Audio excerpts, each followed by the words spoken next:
খেয়েছেন, আল্লাহর নিয়ামত আপনি ভক্ষণ করেছেন। আপনি যখন আওয়ামী লীগ করেন, আপনি যখন বিএনপি করেন, আপনি যখন জাতীয় পার্টি করেন, আপনি যখন কোনো অফিসে চাকরি করেন, আপনি যখন কোনো ব্যবসা করেন, সব কিছুর ভিতরে আপনার একটা চিন্তা থাকে যে আমি আমার নেতাকে খুশি করব, আমার মালিককে খুশি করব, আমার কোম্পানিকে খুশি করব, আমি আমার উস্তাদকে খুশি করব। এই চিন্তাটা আপনার মাথায় থাকে। কথা বলেন ঠিক কিনা? কেন? যদি আমি আমার নেতাকে খুশি রাখতে পারি, নেতা আমার প্রমোশন বাড়িয়ে দিবে। আমার মালিককে খুশি করতে পারি, আমার প্রমোশন বেতন বাড়িয়ে দিবে।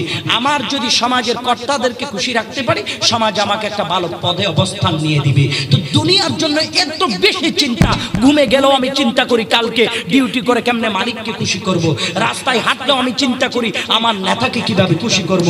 আমার সব সময় দুনিয়াবি ব্যক্তিগুলোকে খুশি করার জন্য চিন্তায় মগ্ন। একবারের জন্য আখিরাতের চিন্তা এক মিনিট তোমার হয় নাই, এক সেকেন্ড তোমার হয় নাই, তুমি একটা বার চিন্তা করো নাই মৃত্যুটা আমার কোন পর্যায়ে হতে পারে। আল্লাহ, মৃত্যুটা আমার কোন পর্যায়ে হতে পারে? আমার মৃত্যুটা কি তাহাজ্জুদের নামাজের অবস্থায় হবে? আমার মৃত্যুটা কি কোরআন কারীম তিলাওয়াত করার টাইমে হবে? আমার মৃত্যুটা কি রাসূলের স্লোগান দেওয়ার টাইমে হবে? আমার মৃত্যুটা কি দুরূদ পড়ার টাইমে হবে? আমার মৃত্যুটা কি মা বাবার খেদমতের টাইমে হবে? আমার মৃত্যুটা কি আল্লাহ তোমার জিকিরে হবে? আমি তো জানি না। এই বিষয় নিয়ে চিন্তা করার বড় সময়ের অভাব আমাদের। দুনিয়াকে নিয়ে চিন্তা করতে করতে, অথচ যেটা চূড়ান্ত ফয়সালা মৃত্যু একদিন হবে। কুল্লু নাফসিন যায়কাতুল মউত, প্রত্যেকটা প্রাণীকে মৃত্যুর শরবত পান করতে হবে। ঠিক কিনা? আওয়াজে বলুন না ঠিক কিনা? এই মৃত্যু থেকে বাঁচার কি কারো সুযোগ আছে নাকি? যারা ভেটকি মারি মারি মাঝখান দিয়ে হাসতেছো, তোমরা কি বেঁচে যাবা নাকি? এ কথা কও, লাল টুপিওয়ালা, বেঁচে যাবা? বাঁচবা না, মরতে হবে কিনা? কথা বলুন, মরতে হবে কিনা? মরতে হবে। তো ওই মরণের চিন্তা একবারও আসে নাই, শুধু মনের রঙেই আসছে বারবার। ঠিক না? তো মনের রং নিয়ে তো পাগল হলাম, মৃত্যুর জন্য কি একবারও টেনশন করতে পারবো? তুমিও যেমন যুবক, আমিও যুবক। আর রাস্তায় যিনি মোটরসাইকেল নিয়ে ট্রাক গাড়ির ধাক্কা খেয়ে লাশ পড়ে আছে এক জায়গায়, মোটরসাইকেল পড়ে আছে পুকুরের পাড়ে, সেও তো একজন যুবক। কি যুবক না? এই যে গত 4 দিন আগে কুমিল্লায়, কুমিল্লা এই চিঠিতে একজন কাউন্সিলর, খুব জনপ্রিয় একজন ব্যক্তি, যিনি বিভিন্ন মাহফিলে রাসূল করিম সাল্লাল্লাহু আলাইহি ওয়াসাল্লামের শানে নাত রাসূল পড়তেন। হযরত ডাক্তার পিয়ার বগদাদির মুরিদান ছিলেন।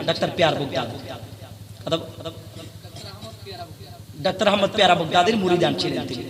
এই ব্যক্তি ঘর থেকে বের হতে পারে নাই, সন্ত্রাসীর গুলিতে দুনিয়া থেকে চলে গেলেন। কেউ ভেবেছিলেন তার মৃত্যুটা এরকম হবে? কথা বলুন, আপনি ভেবেছিলেন? আপনি এদিক দিয়ে যাওয়ার পথে হয়তো আপনার বাসা যদি রাস্তার এটা মেইন রোডের সাথে লাগানো না, প্রায় তো লাগানো, তাই না? মেইন রোডটা পার হওয়ার সময় আপনি যে সুস্থভাবে আপনার ওই পারে বাড়িতে যাবেন, এরকম কারো গ্যারান্টি তো নাই। হয়তো হঠাৎ দেখা যাবে অদ্ভুত বিষয়, আপনি এখানে মাহফিলে বসছেন, কিছুক্ষণ পরে মাহফিল শেষ, খবর আসলো কি অমুকের ছেলে রাস্তা পার হওয়ার সময় ট্রাকে ধাক্কা খেয়ে মারা গেছে, জায়গা শেষ। হতে পারে না? কথা বলুন, পারে না? তা আমি কি চিন্তা করলাম, আমি যে দুনিয়াতে এত নিজের স্ত্রীকে খুশি রাখার চিন্তা করলাম, নিজের উস্তাদকে খুশি রাখার চিন্তা করলাম, নিজের পীর ও মুর্শিদকে খুশি রাখার চিন্তা করলাম, নিজের রাজনৈতিক দলের নেতাকে খুশি রাখার চিন্তা করলাম, নিজের চাকরির কোম্পানি মালিককে খুশি রাখার চিন্তা করলাম, আল্লাহকে খুশি করার জন্য মৃত্যুটাকে একবার স্মরণ করলাম। তো যিনি মরে যাচ্ছে সেও তো আমার আপনার মতো যুবক ছিল। দেখো বঙ্গোপসাগরে ভাসতেছে লাশ। গেল বাংলাদেশের বিভিন্ন প্রান্ত থেকে কক্সবাজার ভ্রমণ করার জন্য, কিছুক্ষণ পরে খবরের চ্যানেলে প্রকাশ হচ্ছে কি 5 যুবক একসাথে ঢেউতে ভেসে আসছে মৃত্যুর লাশ ধরে। মোটরসাইকেল চালিয়ে দিক দিয়ে গেছে। সেও মানুষ ছিল, সেও যুবক ছিল, তার শরীরেও শক্তি ছিল, কিন্তু সে জানে না তার মৃত্যুটা এইভাবে পানিতে হবে। সে জানে না তার মৃত্যুটা এইভাবে অনাকাঙ্ক্ষিত অবস্থায় ঢেউর মাঝখানে পড়ে সে মৃত্যুবরণ করবে, সে জানে না। এই জন্য আমাদের উচিত, আমাদের বেশি বেশি উচিত কি, আমাদের প্রতিটা মুহূর্ত যেন মৃত্যু নিয়ে ভাবনা চালায়। কিভাবে মরবো? আল্লাহ আমার মরণটা কি নামাজের অবস্থায় হবে? আল্লাহ আমার মরণটাকে আসলে দুরূদ শরীফ পড়ার টাইমে হবে? সেই টাইমে হলে কত নাই ভালো। আমি যদি মাকে সম্মান করি, বাবাকে সম্মান করি, পীর মুর্শিদের সবক আদায় করি, ওই টাইমে মৃত্যু হলে আমার মৃত্যুটা কত না ভালো হবে। এই চিন্তা আমি আপনি করছি? আমার করার কি ওই সময়টা আছে? 24 ঘন্টার মধ্যে আমি 10 ঘন্টা চাকরি করলাম, 10 ঘন্টা ঘুমাইলাম, 2 ঘন্টা খাইলাম, 2 ঘন্টা ফ্রেশ হলাম, 24 ঘন্টা শেষ। নিজের পরকালের জিন্দেগি নিয়ে বাবার 1 ঘন্টা তো দূরের কথা, 1 মিনিটও পাই না। তাও দেখা যায় নবীর বাগানে আসলেও অনেকের মস্তিষ্ক বিকৃত হয়ে যায়, সেখানেও চিন্তাটা মাথায় ঢুকে না। শুধু বারবার ওই যে শয়তান বারবার কি দেয়, আপনাকে মিস কল দেখে না, বইছো তাড়াতাড়ি চলে যাও, এগুলো শুনে টুনে লাভ নাই, তোমার জন্য অপেক্ষায় আছে অমুক, এরকম সেরকম বারবার প্রলোভন দেয়। একটা বার ভাবতে পারলে না। আমি যখন আরেকজনের কাছ থেকে টাকা ধার নিছি, একটাবারও চিন্তা করলাম না, তাকে ধমক দিছি টাকা এখন দিতে পারবো না, এই টাকা তার টাকা আমার পকেটে থাকা অবস্থায় যদি মরে যায় তাইলে এই ভক্ত আরেকজনের। আমি আরেকজনের কাছে গিয়ে যখন সুদ লাগাই, সুদের টাকা এনে খাই, ওই টাকা খাওয়া অবস্থায় যদি মারা যায় তাহলে তো আমি হারাম কি মরে গেলাম। আমি যদি মদের বোতল নেওয়া অবস্থায় খাওয়া অবস্থায় মারা যায় তাহলে তো আমি হারামের অবস্থানেই মারা গেলাম। এটা কি একবারও নিজের বিবেকের কাছে প্রশ্ন করলাম? একটা বারের জন্য প্রশ্ন করলাম। দুনিয়া আমাদেরকে এমন ভাবে কাবু করে ফেললেন, দুনিয়ার পেছনে আমরা এত বেশি মগ্ন হয়ে গেলাম, আল্লাহ তার হাবিবকে নিয়ে চিন্তা করার, মৃত্যুকে স্মরণ করার একটা সেকেন্ড সময়ও আমাদের হয় না। মনে করো বন্ধু, ভেবে নাও, প্রশ্ন করো, চিন্তা করো, কিন্তু তোমার মৃত্যুটা এমন মৃত্যু হবে তখন দেশ জাতি হাস্যকর হাসির পাত্র হয়ে যাবে। শুধু তোমাকে হাসির পাত্র বানাবে। যেমন কর্ম তেমন ফল।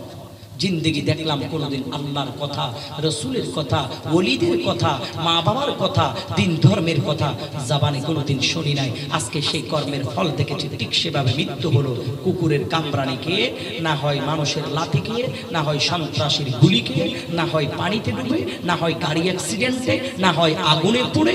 এক একটা মুসিবতে এক একটা মৃত্যু হয়ে যায়। আমরা তো চাইলে পারি এই জীবনকে পরিবর্তন করে সুন্দর জীবন গঠন করতে পারি না? আপনারা বলবেন হুজুর এত গুনাহ করেছি, 34 বছর বয়সে আল্লাহ কি মাফ করবে? প্রশ্ন আসে না? আওয়াজ বলুন, আসে না? হুজুর 50 বছর পর্যন্ত সুদের ব্যবসা করছি, আল্লাহ কি মাফ করবে? হুজুর 40 বছর পর্যন্ত আমি জেনার কাতারে ছিলাম, জুয়া খেলেছিলাম, মদ পান করেছিলাম, আল্লাহ কি মাফ করবে? মুসা কালিমুল্লাহ এক মজলিসে আল্লাহর কাছে হাত উঠাই দিয়ে আল্লাহর নবী মুসা কালিমুল্লাহ কয়, আল্লাহ রহমতের বৃষ্টি দাও। রহমতে কথা বলেন না, রহমতে বৃষ্টি হচ্ছে না, জমিনে ফসল নাই, পুকুরে পানি নাই, গাছের ফলে রস নাই, মায়ের স্তনে দুধ নাই। নবী মুসা কালিমুল্লাহ কয়, আল্লাহ রহমতের বৃষ্টি দাও, আল্লাহ পানি দাও না, মানুষ ক্ষুধার যন্ত্রণায় কাতর হয়ে যাচ্ছে। ও আল্লাহ, এই কষ্ট মানুষ কিভাবে সহ্য করবে? আমার আল্লাহ ডাক দিয়ে নবী মুসা কালিমুল্লাহকে বলে, ও মুসা, আমার কাছে রহমতের বৃষ্টি চাইছো, তোমার মজলিসে আমি আল্লাহর নাফরমান বসে আছে, আগে তাকে উঠাই দাও, এই মজলিস থেকে সেই নাফরমানকে উঠাই দাও। মনোযোগ বন্ধু, মনোযোগ দিয়ে শোনো। আল্লাহ বলে সেই নাফরমানকে উঠাই দাও। নবী মুসা কালিমুল্লাহ বলে, আল্লাহ এই বিশাল মীর মজলিসে অনেক মানুষ বসে আছে, কে অপরাধী আমি তো জানি না। আল্লাহ বলে, মুসা অপেক্ষা করো, আমি তার নাম ঠিকানা তোমার কাছে পাঠাচ্ছি। আল্লাহ নবী মুসা কালিমুল্লাহ এলান করে দিলেন, এই মজলিসের ভিতরে আল্লাহর নাফরমানি করেছো এমন বান্দা যদি থাকো তাড়াতাড়ি উঠে যাও।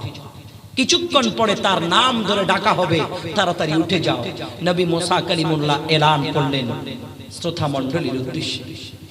তারপর পরেই সেই গুনাহগার ব্যক্তিটা আল্লাহর কাছে দুটো হাত উঠাই দিয়ে কয়, আল্লাহ, ও আল্লাহ, 40 বছর ধরে তোমার নাফরমানি করেছি, তুমি কোনোদিন আমার একটা চোখ অন্ধ করে দাও না। 40 বছর ধরে আমি কোনোদিন ভালো কথা বলিনি, আমার জবান তুমি বুবা করে দাও না। আল্লাহ, আমার একটা হাত ভেঙে দাও নাই, আমার একটা পা ভেঙে দাও নাই, আমার মাথার কোনো রক্ত তুমি চিরে দাও নাই, আমাকে কোনোদিন ক্ষুধার্ত রাখো নাই।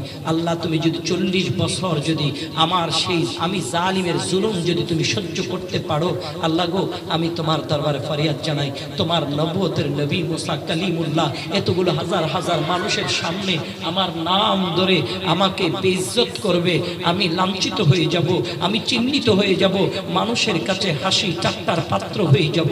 আল্লাহ, আল্লাহ, তুমি আমাকে মাফ করে দাও। আমি তোমার এই মজলিসে, নবীর মজলিসে বসে ওয়াদা দিচ্ছি, আমি আমার জিন্দেগিতে আর কোনোদিন গুনার কাজের দিকে পা বাড়াবো না। আমার আল্লাহ বলে, মিকাইল কি চাইরি তাড়াতাড়ি রহমতের দরজা করে দে, বৃষ্টি বর্ষণ করে জমিনকে ভরপুর করে দে। আল্লাহর নবী মুসা কালিমুল্লাহ আল্লাহর কাছে কয়, আল্লাহ তুমি না বলেছিলে একজন অপরাধী আছে, সেই যতক্ষণ উঠে যাবে না ততক্ষণ রহমতের বৃষ্টি তুমি দিবা না। আল্লাহ এখন সে উঠে যাও, সেই ব্যক্তি উঠার আগে রহমতের বৃষ্টি জমিনে নাজিল করে দিয়েছো। আল্লাহ আমি তো বুঝতেই পারি না এই ঘটনা কি, মানুষ তো আমাকে এখন ভুল বুঝবে, আমাকে ভুল বুঝবে। আমি বলেছিলাম সেই জালিম উঠে না গেলে রহমতের বৃষ্টি জমিনে বর্ষণ হবে না, অথচ জালিম মজলিস থেকে উঠে নাই, রহমতের বৃষ্টি দিয়ে তুমি ভরপুর করে দিয়েছো, ফসলকে সবুজ করে দিয়েছো, ফলকে রস দিয়েছো, মায়ের বুকে দুধ দিয়েছো, তুমি পুকুরের মধ্যে পানি ভরপুর করে দিয়েছো। আল্লাহ কারণ কি? আমার আল্লাহ ডাক দিয়ে বলবে, মুসা রে, ও মুসা, আমার বান্দা যখন চোখের পানি ছেড়ে দিয়ে আমি মাওলার কাছে যখন নত হয়ে যায়, ছোট হয়ে যায়, আমি আল্লাহ রহমতের বৃষ্টি দিতে বাধ্য হয়ে যাই। আমার বান্দাকে ক্ষমা করতে আমি আল্লাহ বাধ্য হয়ে যাই, আমার বান্দাকে ক্ষমা না করে আমি পারি না। এখন অনেকে প্রশ্ন করবেন, হুজুর হুজুর তিনি যদি সেই পায় আমরাও কি তা পাবো নাকি? আপনার কাছে আমার জানার একটা দাবি রইল, নবী মুসা কালিমুল্লাহ বড় নাকি আমাদের নবী বড়? আমাদের নবী বড়।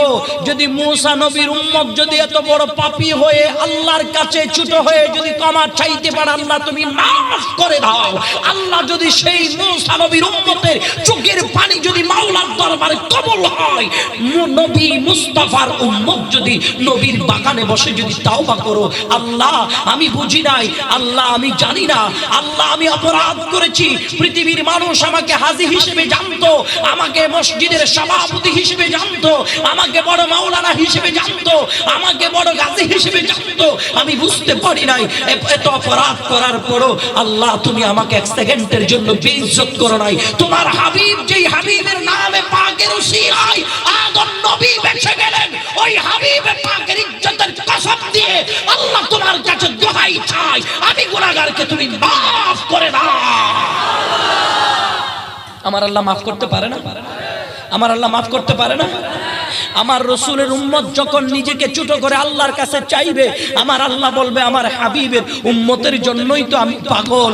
আমার হাবিবের উম্মত যখন আমি আল্লাহর কাছে রাতের গভীরে চোখের পানি ঝরাইয়া নিজের অন্তরকে ছোট করে, এক ভাইয়ের গুনাহ কত বেশি আরেক ভাই জানে না, ইনি কত গুনাহ করেছে আমি জানি না, আমি কত গুনাহ করেছি উনি জানে না, আপনি কত গুনাহ করেছেন আপনার বাবা জানে না, আপনার মা জানে না, আপনার নেতা জানে না, কিন্তু আপনার সমস্ত গুনার লিস্টি আল্লাহর কাছে আছে না? সেই লিস্টে আল্লাহর কাছে টাকার পড়ো। যদি তুমি কোনো অন্যায় করো, বাজারের কোনো সদর অন্যায় করেছেন, বাজার কমিটির সভাপতি আমার ভাই পুলিশকে ফোন করে বলবে এই সদরকে গ্রেফতার করো। যদি কোনো জনগণ অন্যায় করে, তখন দেখা যাবে এমপি চেয়ারম্যান তাকে গ্রেফতার করে পাঠাই দিবে, জাতির সামনে তাকে প্রেজেন্ট করে দিবে, তাকে চিনিয়ে দিবে। তিনি বেশি দিন থাকতে পারে না, বাঁচতে পারে না। 1 বছরের অপরাধে যদি দুনিয়ার কোনো শাসকের কাছ থেকে বাঁচতে না পারো, ও দুনিয়ার মুসলমান 50 বছর অপরাধ করার পর আল্লাহ তোমারে কারো কাছে লাঞ্ছিত করে নাই। ওই আল্লাহর নিয়ামতের শুকর আদায় তুমি কিভাবে করবা? সারা দিন যদি তোমার কপাল আল্লাহর কুদরতের কদমে যদি ঝুলাই রাখো, এরপরও আল্লাহ রাব্বুল আলামিনের শুকরিয়া আদায় করে শেষ করা যাবে না। এজন্য আল্লাহর কাছে চাও, আল্লাহকে বলুন, আল্লাহ আমি অতীত জীবনে বুঝি নাই বিদায় এই বড় বড় গুনাহগুলো করেছিলাম, এই অপরাধগুলো করেছিলাম। মানুষ আমাকে ভক্তি করে বলেছে কত সুন্দর কণ্ঠ, কত বড় হুজুর, কত বড় ফিস, কত সম্মানী। আল্লাহ আমাকে মানুষ মহব্বত করেছিল, কিন্তু আমার গুনাহ সম্পর্কে আমার শ্রোতা মণ্ডলী জানে না। আল্লাহ আমি পীরের গুনাহ সম্পর্কে আমার মুরিদ জানে না। আল্লাহ আমি নেতার গুনাহ সম্পর্কে আমার জনগণ জানে না। আমি বাবার গুনাহ সম্পর্কে আমার সন্তান জানে না। তুমি জানো, জানার পরও তুমি সহ্য করেছো। যার কাছে সহ্যের ক্ষমতা আছে তার কাছে ক্ষমার ক্ষমতাও আছে, ঠিক কিনা? সেই আল্লাহর কাছে ক্ষমা চাও। আল্লাহর কাছে গভীর রজনীতে উঠে আল্লাহর কাছে 2 চোখের পানি ছেড়ে দিয়ে বলো, আল্লাহ আল্লাহ তুমি মাফ না করলে পৃথিবীর কোনো মানুষ আমাকে মাফ করবে না। আল্লাহ তুমি যদি মাফ না করো, কারো কাছে গিয়ে ক্ষমা চাওয়ার আর কোনো জায়গা নাই। আল্লাহ সবকিছু তো পৃথিবীতে ওসিলা, ক্ষমা করার মালিকটা একমাত্র তুমি। ও আল্লাহ তুমি মাফ করে দাও, কারণ তুমি যদি বাবা আল্লাহর কাছে নত হয়ে যদি চোখের পানি না ঝরাও, আল্লাহ তোমার ঘরের মধ্যে সুসন্তান কোনোদিন পাঠাবে না। তুমি মায়ের ঘরে যুগের রাবিয়া বসরি পাঠাবে না, সাইয়্যিদা উম্মুল খায়র ফাতেমা তোমার ঘরে পাঠাবে না। তুমি মা যদি আল্লাহর কাছে না চাও, আল্লাহর কাছে যদি না কাঁদো গভীর রজনীতে, তোমার কাছে এত বেশি মাথায় থাকে কখন টেলিভিশনের সিরিয়াল চলে যায় সেই খবর তুমি মায়ের কাছে থাকে, কখন ফজরের নামাজ চলে যায়, কখন দুপুরের নামাজ চলে যায়, মাগরিব ইশা চলে যায়, সেই খবর তুমি মায়ের কাছে থাকে না। এমন একটা সময় আসবে শরীর দুর্বল হবে, নামাজের মুসল্লায় তুমি মা বসতে পারবা না, তুমি বাবা মসজিদে গিয়ে সিজদা দিতে পারবা না, দুর্বল হয়ে যাবে। শরীরে শক্তি থাকা অবস্থায় আল্লাহকে ডাকো, শরীর সুস্থ থাকা অবস্থায় আল্লাহকে ডাকো। এটাই জীবনের বড় সুযোগ। এই সুযোগ সবার জন্য আসে না, এই সুযোগ অনেকের জন্য আসে না বিদায় 10 বছর বয়সে মারা যায়, 20 বছর বয়সে মারা যায়, 15 বছর বয়সে অ্যাক্সিডেন্টে মারা যায়। এই সুযোগ সবার জন্য আসে না। এই বয়স যে পেলাম এটা আল্লাহর বড় নিয়ামত, আল্লাহর বড় নিয়ামত, ঠিক কিনা? আল্লাহর বড় নিয়ামত। পেয়েছো তো লুটে পুটে খাবা, এটা নয়। পেয়েছো তো জুলুম করে মানুষকে ধ্বংস করবা, এটা নয়। পেয়েছো তো সম্মান, মানুষকে হিংসা করবা, এটা নয়। আল্লাহর কাছে একটু ছোট হওয়ার চেষ্টা করো, আল্লাহর কাছে নত হও। আল্লাহর নবী হযরত আইয়ুব আলাইহিস সালাম এত কঠিন পরীক্ষা আল্লাহর নবীকে করেছেন। এক মুহূর্তের জন্য আল্লাহকে ভুলে না, এক মুহূর্তের জন্য ভুলে না। অথচ আমরা কি, আমাদের যদি একদিন থেকে 2 দিন যদি ঘরে খাবার না থাকে তখন আমরা বলি আল্লাহ বুঝি সব অভাব আমার ঘরে দিছে, অন্য কারো ঘরে দেয় না, ওদের ঘরে এত অভাব নাই, আমার ঘরে কেন অভাব? অথচ আল্লাহর নবী হযরত আইয়ুব আলাইহিস সালাম উনি বিশাল রাজত্বের মালিক ছিলেন, বাদশা ছিলেন, 14টা সন্তান ছিলেন, অনেক স্ত্রী ছিলেন, সব কিছু ছিলেন, জমি ভর্তি ফসল ছিলেন, গোডাউন ভর্তি মওজুদ খাবার ছিল, সব ছিল।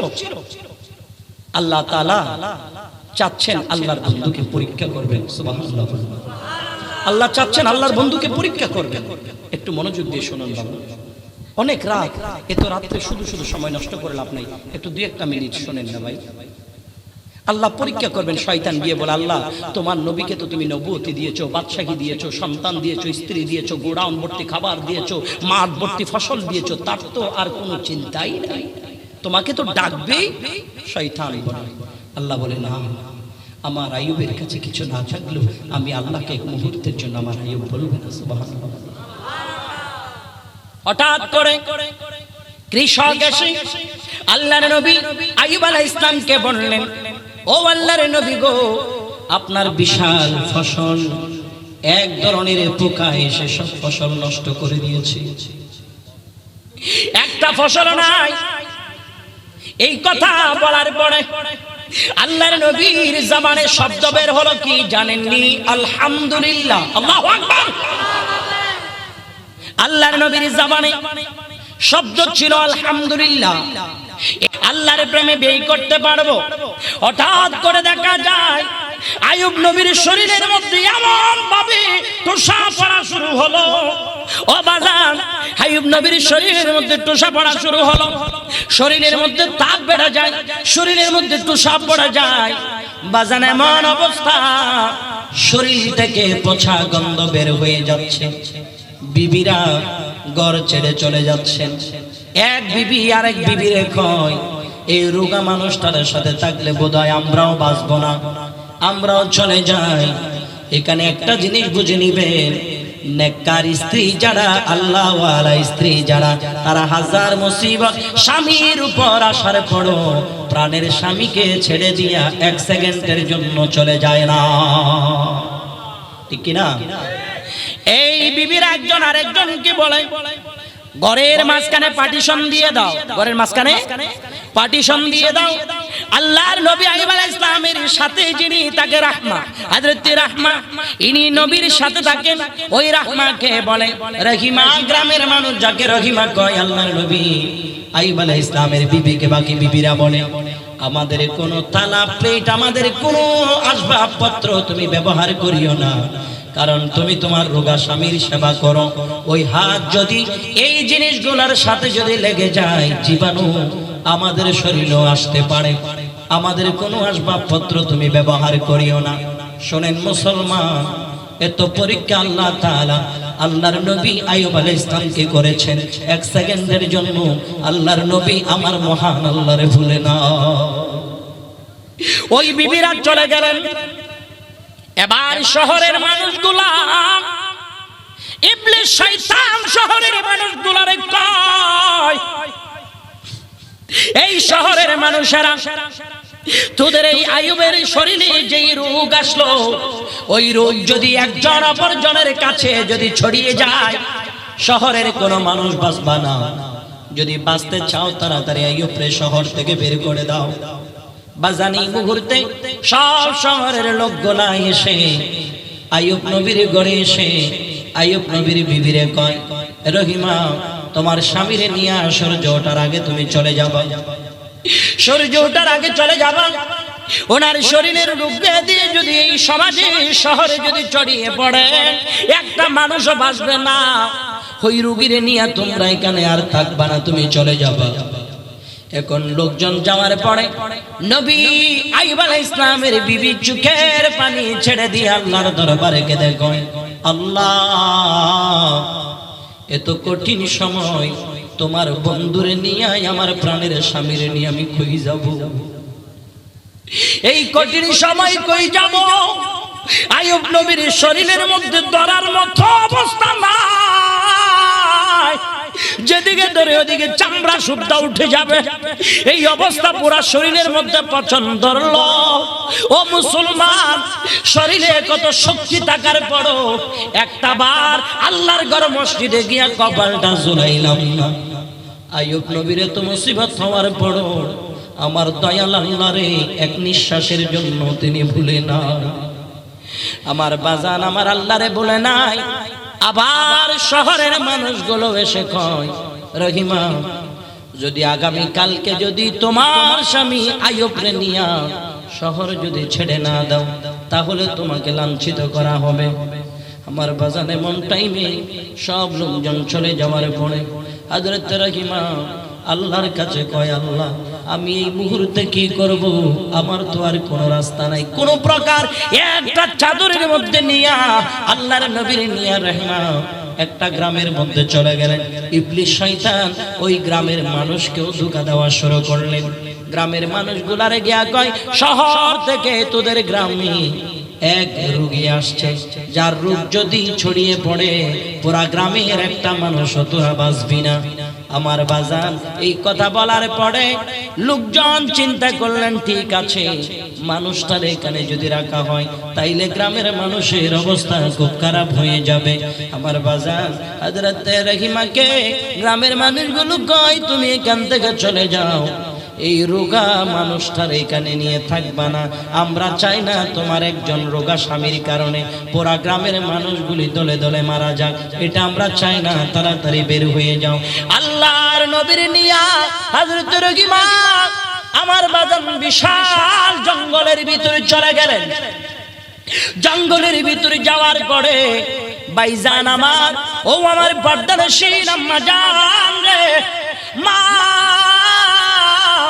কষ্টের পর কষ্ট করে কপালের গাম মাটিতে ফালাইয়া প্রাণের স্বামী তোমার জন্য বরণ পোষণ জোগাড় করে, কষ্টের পয়সা দিয়া প্রাণের স্বামী তোমার জন্য খাবার জোগাড় করে।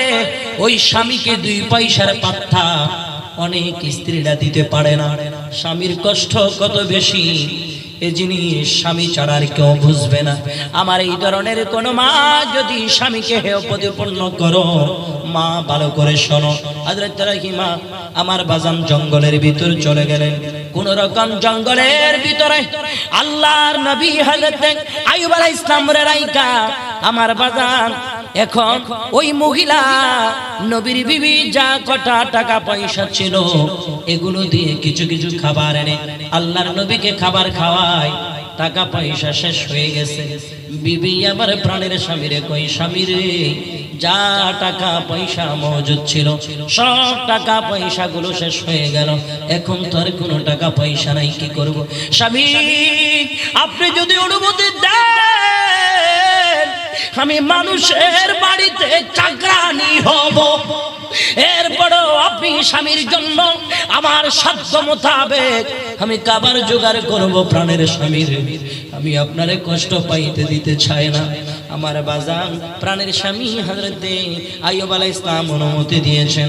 আইয়ুব নবীর বিবি মানুষের বাড়িতে গিয়া কাজ করে, মানুষের বাড়িতে গিয়া কাজ করে। আইয়ুব নবী কয়, ও বিবি, যে আইয়ুবের ঘরের মধ্যে কাজ করার জন্য অনেক মহিলা পুরুষ থাকতো, ওই আইয়ুবের বিবি মানুষের বাড়িতে গিয়া কোন কাজ করে? এই আইয়ুবের বিবি মানুষের বাড়িতে গিয়া কাজ করে। আমার বাজান মানুষের বাড়িতে কাজ করে। হযরত আইয়ুব আলাইহিস সালামের বিবি হযরত আইয়ুব নবীর জন্য খাবার আনে। ইবলিস শয়তান গিয়া সেই বাড়িওয়ালাদেরকে ধোঁকা দেয়, তোমাদের বাড়িতে যিনি কাজ করে ওই মানুষটার একজন স্বামী আছে, ঘরের মধ্যে অসুস্থ, বড় বেমারি, তার জীবাণু সব কটা মহিলাটার হাতে লেগে থাকে। তোমাদের ঘরে এসে কাজ যখন করে আসবাবপত্রের মধ্যে হাত লাগে, জীবাণু পার হয়ে যাবে, ঘরের একজনও বাঁচবা না। মহিলাটারে বিদায় করে দাও, মহিলাটারে বিদায় করে দাও। শয়তানের প্রলোভনে পড়ে ওই লোকজন গোরা আল্লাহর নবীর বিবি হযরত আইয়ুব আলাইহিস সালামের বিবিকে সেখান থেকে বের করে দিয়েছেন। এবারে স্বামীর কাছে গিয়ে কয়, স্বামী রে, আমার শেষ সম্বল ছিল চাকরি, সেটাও চলে গেল। হঠাৎ করে নবী আমার মা রে, ওই নবী আমার যখন বলে, বিবি একটু খাবার দাও, বিবি চিন্তা করে, স্বামী রে, আমার কাছে কোনো টাকা নাই, খাবার আনতে পারবো, ঘরের মধ্যে কোনো খাবার মজুদ নাই। ও বিবি, ও স্বামী, তোমার খাবার দিতে পারবো, চাকরিটাও চলে গেল। এবারে প্রাণের বিবি কি করলেন, এক হাট বাজারে গিয়া নিজের মাথার চুলগুলো কেটে বিক্রি করে নিজের স্বামীর জন্য খাবার আনতেছে। সুবহানাল্লাহ। তখনকার শরীয়তে নারীর চুল বিক্রি করা জায়েজ ছিল, আমার নবীর উম্মতের শরীয়তের মধ্যে মহিলার চুল কেটে বিক্রি করা জায়েজ নাই। আমার বাজান চুল কেটে বিক্রি করে স্বামীর জন্য খাবার আনতেছে। কয়জন মা আছেন নিজের স্বামীকে এইভাবে সম্মান করতে পারেন? ও মা, ওই স্বামী এত কষ্ট করে আপনাকে সম্মান দেয়, আপনার বরণ পোষণ দেয়, আপনার খাবার দেয়, আপনার জন্য তো কিছু করে। স্বামী যখন দুর্বল হয়ে যায়, স্বামীর বিছানায় রেখে চলে যান, স্বামীকে অবহেলা করেন, এটার দ্বারা আল্লাহর আরশের মধ্যে কষ্ট লেগে যায়। স্বামীর দাম অনেক বেশি। এবার ইবলিস শয়তান এসে হযরত আইয়ুব আলাইহিস সালাম রে কয়, ও নবী, আপনি একজন নবী হইয়া আপনার বিবি আর একজনের টাকা পয়সা চুরি করতে গিয়া ধরা পড়ছে, চুল কাটাই দিছে। আমার বাজান আইয়ুব আলাইহিস সালামের বিবি খাবার নিয়ে আইয়ুব নবীর কাছে আসছে। খাবারের স্বামী গো, আপনার জন্য খাবার আনলাম। আইয়ুব আলাইহিস সালাম কয়, না না, তোমার খাবার আমি খাবো না, তোমার খাবার আমি খাবো না, তোমার খাবার আমি খাবো না। কেন গেল? চুরি করার জন্য। আইয়ুব আলাইহিস সালামের বিবি কয়, ও প্রাণের স্বামী, আমি আল্লাহর শপথ দিয়ে বলি, আমি চুরি করতে চাই না, আমি চুরি করতে চাই না। কয়, তোমার মাথার চুল কাটা কেন? না, আমি চুরি করে আমার মাথার চুল কেটে দেওয়া হয় নাই। বিবি খুব কষ্ট পাইলেন। হযরত আইয়ুব নবীর সামনে থেকে যখন বিবি সরে গেল, আল্লাহ তাআলা ফেরেশতার মাধ্যমে আল্লাহর বন্ধুর কাছে খবর পাঠাইলেন, ও নবী, আপনার বিবি কোনো অন্যায় করে না, আপনার বিবি কোনো অপরাধ করে নাই, আপনি ভুল বুঝবেন না, আপনার বিবি কোনো অপরাধ করে নাই। আমার বাজান আইয়ুব আলাইহিস সালাম কয়, আমি বুঝি নাই আমার বিবিরে আমি কত কষ্ট জানিয়ে দিলাম, আমি তো বুঝতে পারি না। যেই বিবি এত কষ্টের পর কষ্ট সহ্য করে রাজার ঘরের রাজার বিবি হইয়া মানুষের বাড়ির চাকরানি হলো, এত পরিশ্রম করলো, আমি বুঝতে পারি না আমার বিবিরে কষ্ট দিলাম। আইয়ুব আলাইহিস সালাম আল্লাহর দরবারে দুই চোখের পানি জড়াই দিয়া কান্দে, আল্লাহ, আমার পা থেকে মাথার চুল পর্যন্ত কোনো জায়গাটা তুমি ভালো রাখো নাই, সব জায়গায় ফুকায় আমার শরীরটা শেষ করে দিয়েছে। আল্লাহ, আমি একটা সেকেন্ডের জন্য আমি বেজার হই নাই গো আল্লাহ, আল্লাহ তোমার দরবারে আমি আইয়ুব এখন না ছাইয়া পারি না। ও আমার আল্লাহ, আমি তোমার কাছে কোনোদিন চাই নাই আমার হাতটা ভালো করে দিতে, আমার পাটা ভালো করে দিতে, আমার কানটা আমার মাথা ভালো করে দিতে, শরীর ভালো করে দিতে। আল্লাহ আমি তোমার কাছে চাই, আমাকে তুমি আমার জিহ্বার মধ্যে আর রূপ দিও না। আল্লাহ পুরা শরীরের মধ্যে পোকা এসে গেছে, ওই শরীর কারা পোকা কি আমার শরীরের মধ্যে টোসা পড়ে গেছে। আমি কোনোদিন তোমার কাছে বলি নাই গো আল্লাহ আমার শরীরটা ভালো করে দাও। আল্লাহ আমি আইয়ুবের জিহ্বার মধ্যে তুমি পোকা লাগাই দিও না। আল্লাহ আমার জিহ্বাটা যদি পোকা লেগে যদি নষ্ট হয়ে যায়, আমি আইয়ুব কোন জিহ্বা তারা তুমি আল্লাহর জিকির আদায় করব? আমি কোন জিহ্বা দ্বারা তুমি মাওলারে প্রেমের ভাষা দিয়া ডাকবো? ও আল্লাহ আমার জিহ্বাটার মধ্যে তুমি পোকা দিও না, আমার জিহ্বাটার মধ্যে তুমি পোকা দিও না। এই জিহ্বা দ্বারা আমি তুমি মাওলার জিকির করিব। আল্লাহ আমার আল্লাহ কয় আইয়ুব রে, তোমার বিবিরা তোমারে পালাই চলে গেছে, আমারে কোনো অভিযোগ দাও নাই গো আইয়ুব।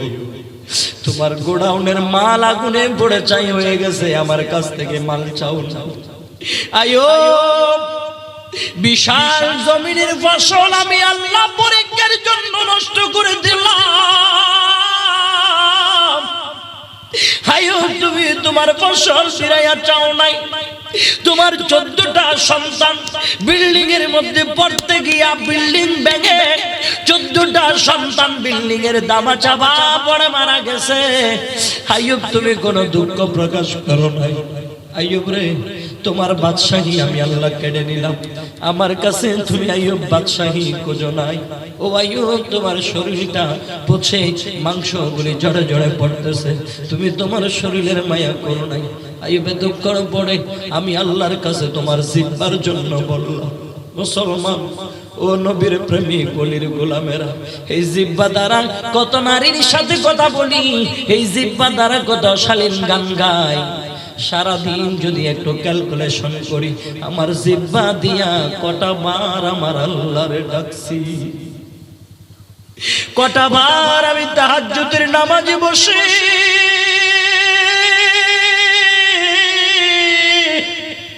আমার আল্লাহরে ডাকছি। আইয়ুব নবী কয় আল্লাহ আমার জিহ্বাটা তুমি নষ্ট করে দিও না, এই জিহ্বা দ্বারা আমি তোমারে ডাকি। আল্লাহ আল্লাহ কয় আইয়ুব রে আমার কাছে এত ভালো লাগছে আইয়ুব, ও আইয়ুব এই কথা বলার পরে আইয়ুব আমার কাছে এত ভালো লাগছে। আইয়ুব এত টেনশন কেন? যেখানে বসে আছো পায়ের গোড়ালি দিয়া মাটির মধ্যে তোমার পায়ের গোড়ালি দিয়া একটা আঘাত করে দাও। আইয়ুব রে তোমার জন্য আমি আল্লাহর রহমতের ঝর্ণা মাটি থেকে বের করে দিচ্ছি।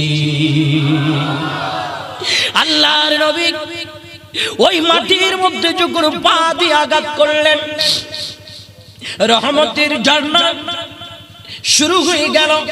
আইয়ুব পান করো, পেটের ক্ষুধা চলে যাবে।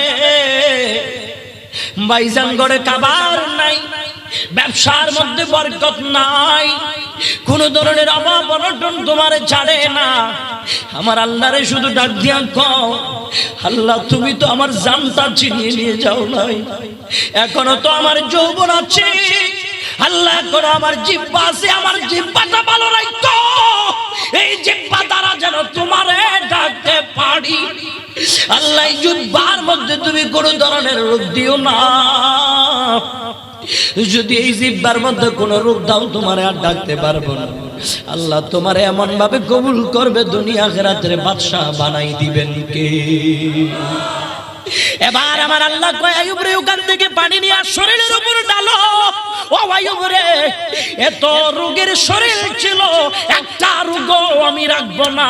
এই রহমতের পানি কানা যখন শরীরের উপর ঢেলে দিবা, আমি তোমার শরীরের সমস্ত রোগ আমি আল্লাহ দূর করে দেব।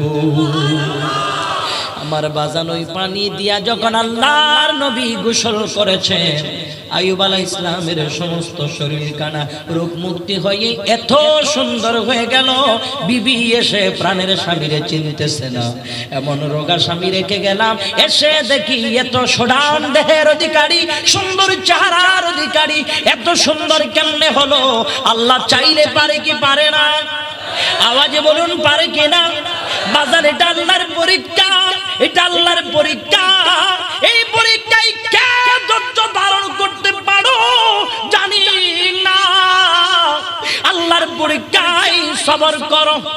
আইয়ুব নবীর এবার ডাক দিয়া কয়, আমার আল্লাহ কয়, বন্ধুরে, যেই ফসলগুলা তোমার বিভিন্ন পোকা দিয়ে আমি নষ্ট করে দিলাম, ওই জমিনের দিকে যাও, আমি জমিনের পর জমিনে মাইলের পর মাইল আবার ওই সবুজ ফসলগুলা আমি আল্লাহ তুমি নবীর জন্য রেডি করে দিলাম।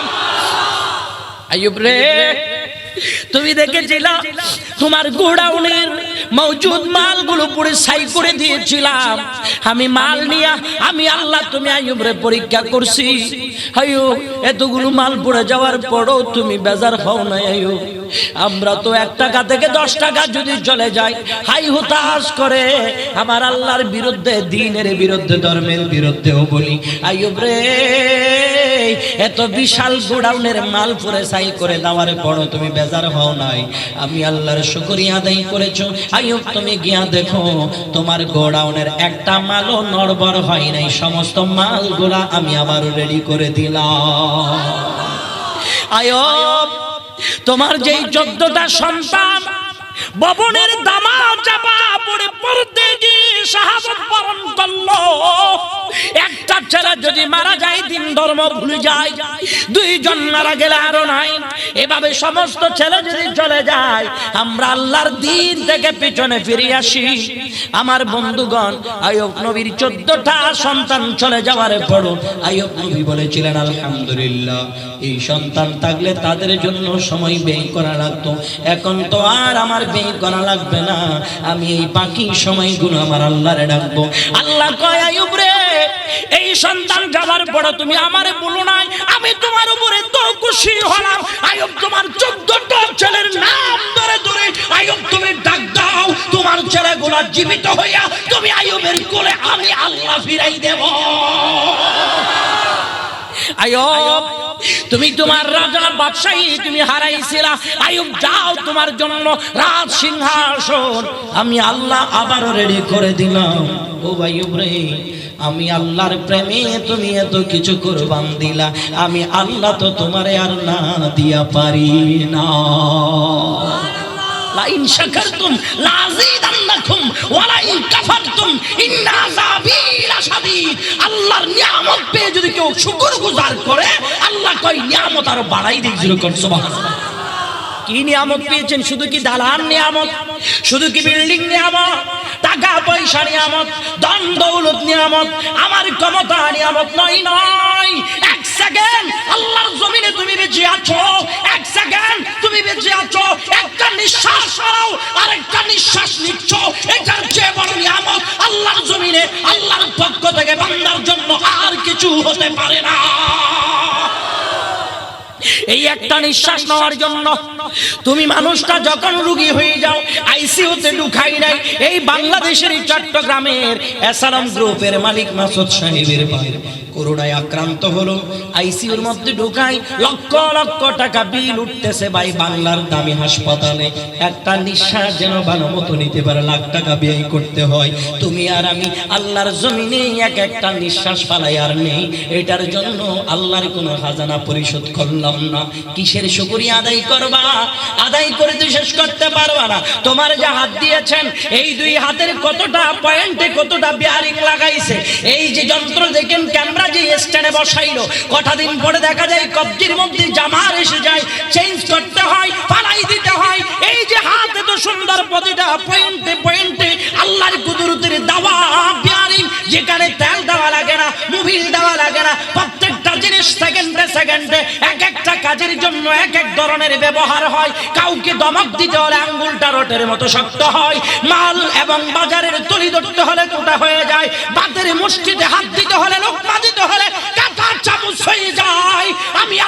কাছে হাত তুলতে হলে দুটো হাত সোজা হয়ে যায়। এই সব কথা অপারেটিং করার মালিক তো আমি। ঠিক কি না? এই বান্দা কিসের শুকরিয়া আদায় তুমি শেষ করবে? আমি আল্লাহর এই নিয়ামতের শুকরিয়া আদায় করে তুমি কিভাবে শেষ করবে? পারবো না রে ভাই, পারবো না, পারবো না, পারবো না, সম্ভব না। শুকরিয়া আদায় করা সম্ভব না। আর যদি আল্লাহর এত বড় বড় নিয়ামত পাওয়ার পরও যদি না শুকর করেছো, কঠিন আযাবের জন্য অপেক্ষায় থাকো, কঠিন আযাবের জন্য অপেক্ষায় থাকো। শেষ কথা বলে গেলাম, এই নবীর বাগানে আল্লাহর জমিনে আছো, আল্লাহর হুকুম মানো। কার হুকুম? আওয়াজ বলুন না, কার হুকুম? আল্লাহর জমিনে বসবাস করে আল্লাহর হুকুম মানো। আল্লাহ বেজার হয়, নবী বেজার হয়, পীর ও মুর্শিদ বেজার হয়, এমন এমন কাজের দিকে পা বাড়াবেন না। আল্লাহ রাসূল আপনার উপর সন্তুষ্ট হয়ে যাবে। আল্লাহ রাসূল যদি খুশি হয়, দুনিয়া আখিরাত আমার পেছনে দৌড়াবে। ঠিক কিনা?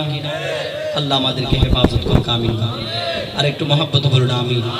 ভাইজান, শেষ কথা, প্রথমে আমাদের আব্দুল কাদের আমার ভাই, সে যেটা বলল, এরপরে একই কথা আমার ভাই আল্লামা এনামুল হক কাদরী সাহেব তিনিও সেটা, আমিও সেই কথা বলবো।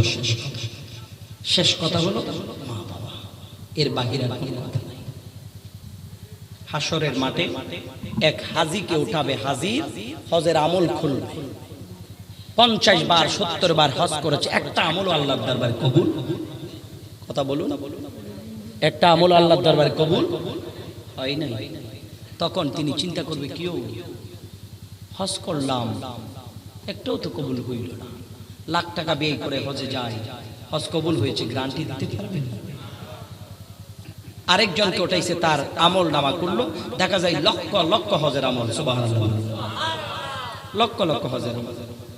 তখন সে বলবে, কেউ আমি তো কোনোদিন হজ করতে মক্কাও যাই নাই, মদিনাও যাই নাই, এত আমল আইলো কোথা থেকে? আমার আল্লাহ ডাক দিয়ে বলবে, মক্কা আর মদিনা টাকা থাকলে যাওয়া যায়, নসিবে থাকলে যাওয়া যায়, কিন্তু আমি আল্লাহ প্রত্যেকটা উম্মত বান্দার জন্য মক্কা আর মদিনা তার ঘরে রেখেছি মা আর বাবা। জোরে কোন সুবহানাল্লাহ।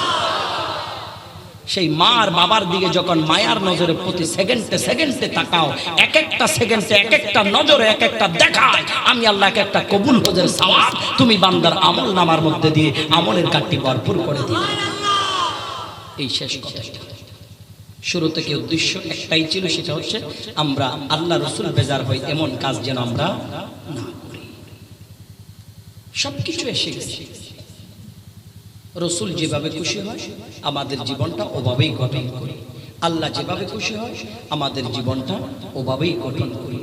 আমরা আমাদের আপন আপন স্থানে, কেউ মাদ্রাসায় চাকরি করি, কেউ মসজিদে করি, কেউ কলেজে করি, কেউ স্কুলে করি, কেউ দিন মজুর, কেউ রিক্সা চালায়, কেউ ভ্যান চালায়, কেউ মাটি কাটি, কেউ অফিস আদালতে চাকরি করি। প্রত্যেকের অবস্থান থেকে যেন আল্লাহ তার হাবিবকে স্মরণ রাখি। প্রয়োজন আছে না? আওয়াজ বলুন, আছে না নাই? কোনো অবস্থাতে যেন কোনো মানুষকে আমার আচরণ দিয়ে কষ্ট না দেই, কোনো মানুষের হক যেন আমি নষ্ট না করি। বান্দার হক নষ্ট করেছো, বান্দা যতক্ষণ ক্ষমা করে নাই ততক্ষণ পর্যন্ত আল্লাহ তোমাকে ক্ষমা করবে, এটা মাথায় রাখবে। এগুলো মাথায় রেখে একটু করে চেষ্টা করবেন যে জীবনটা সুন্দর মতো যেন সাজাইতে পারে। আমি তো বাজান নাত কোনো সময় পড়ি নাই, এবং পড়ার আমার নাত পড়ার ঠিক আছে, এটা আবদার আর কি, কিন্তু নাতের সম্রাট ছিল আমার এনামুল। উনি নাত জগতের শ্রেষ্ঠ শায়ের ছিলেন ইনি। হ্যাঁ, কিন্তু আমি বাস্তবিক যে কথা, এটা ভালোবাসার কারণে হয়তো আমার ভাই বলেছেন, ঠিক আছে, আমি নাতের শিল্পী ছিলাম না। দ্বিতীয় কথা হচ্ছে, নাত পড়ার জন্য এটা আল্লাহ পাকের স্পেশাল একটা দান। আল্লাহ সবাইকে সবকিছু দেয় না। নাত করতে জানা, ওয়াজ করতে জানা, চাকরি সবকিছু আল্লাহর পক্ষ থেকে দেন, কিন্তু নাত পড়ার মতো ওই কণ্ঠটা আল্লাহ আমার দেন। আমি নাত পড়তে গেলেই গলাটা ভাঙে যায়, আর দ্বিতীয় কথা টান মারতেই পারি না, নাতের অভ্যাস নেই। তারপরও ভাই যেহেতু বলেছেন, তো আমি আর কি করব, নজরুলের একটা সঙ্গীত জানি, 2 কুলে হিডুলে পড়ে দেই, কি করে, এটা যাতে আমার ওয়াজের সাথে যেন মিলে যায়। ত্রিভুবনের প্রিয় মুহাম্মদ নিহিয়া রে সাগর আকাশ আকাশে বাতাস দেখবি যদি আই ত্রিভুবনের প্রিয় মোহাম্মদ আইর সাগর আকাশে বাতাস দেখবি যদি আই কেন দেখ আমেনা মায়ের কুলে দুলে গো শিশু ইসলামে দুলে কুচি মুখে শাহাদাতের পানি শেষ নাই আইর সাগর আকাশে বাতাস দেখবি যদি আইর সাগর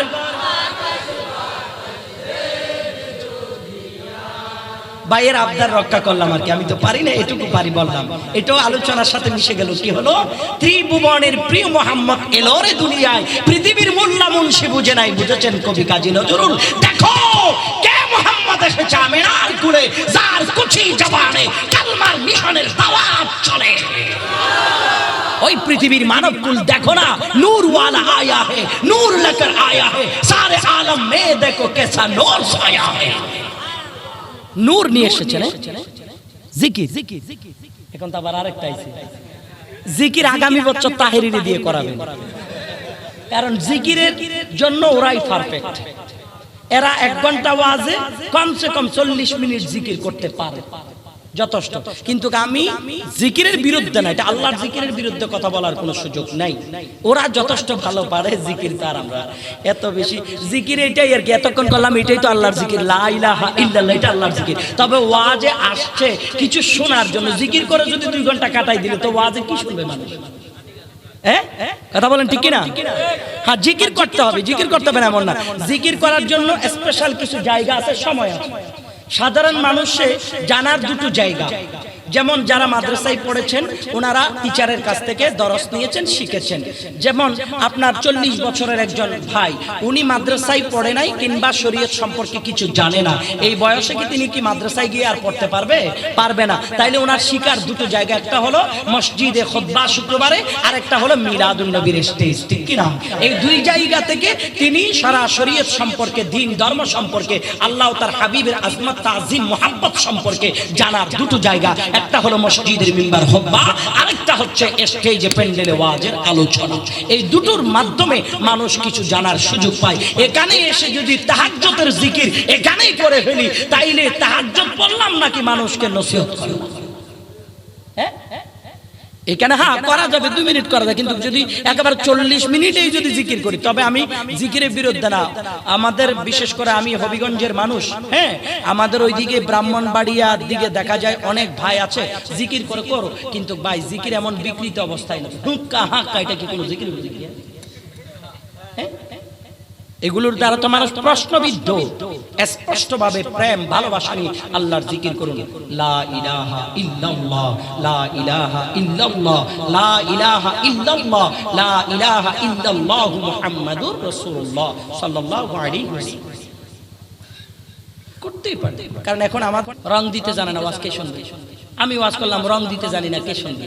যার শোনার সে শুনবে। ওই যে আমার ভাই আব্দুল কাদের করলো, রং দিতে জানে না, সে ইনি কামিল পাস, কামিল মাদ্রাসার টিচার। আর দেখা যাবে যে কামিল পাস করা লাগবে না, কামিল মাদ্রাসার টিচার হওয়া লাগবে না, ক্লাস 5 পড়েছে, রং দিতে জানে, কিন্তু মানুষ হাজার। এটা কিয়ামতের আলামত। রাসূল বলেছেন হবে, আফসোস করার কিছু নেই। এই জন্য নিজেকে সাবধান রাখতে হবে, নিজেকে সাবধান রাখতে হবে। হাজার হাজার শ্রোতা মণ্ডলী হবে, সেটা তোমার উদ্দেশ্য নাই করা। কণ্ঠের তাসে মাটি থেকে পোকা উঠে যাবে, সেই উদ্দেশ্য নাই করা। মাহফিল করেছি আল্লাহ তার রাসূলকে খুশি করতে, ঠিক কি? বৃষ্টিতে হবে, রোদে হবে, নাকি শীতে হবে, সেটা আল্লাহই ভালো জানে। আল্লাহকে খুশি করার জন্য করেছি। যদি এই মাহফিল করেছি এই টাইমে যদি কুয়াশার ফুটা পড়ে, যদি আল্লাহ এখানে মানুষ বসার মতো জায়গা না দেয়, আমার উদ্দেশ্য তো আল্লাহকে খুশি করা। আল্লাহ কিভাবেই সুন্দর করবে এটা আল্লাহই তো ভালো জানে, ঠিক কিনা? বৃষ্টি পড়েছেন, মানুষ বসতে পারে না, উদ্দেশ্য তো আল্লাহকে খুশি করা। এই বৃষ্টি দিয়ে যদি আল্লাহ খুশি হয় আলহামদুলিল্লাহ। মানুষ বেশি হলে আল্লাহ খুশি, হলে আল্লাহ খুশি, কম হলে আল্লাহ খুশি, হলে আল্লাহ খুশি। বেশি হওয়ার উদ্দেশ্য আমার নাই, কম হওয়ার উদ্দেশ্য আমার নাই। আমার উদ্দেশ্য হচ্ছে, আমার মঞ্জিলে মাকসুদ হচ্ছে মাকামে মুস্তাফাকে খুশি করা, আমার আল্লাহকে খুশি করা।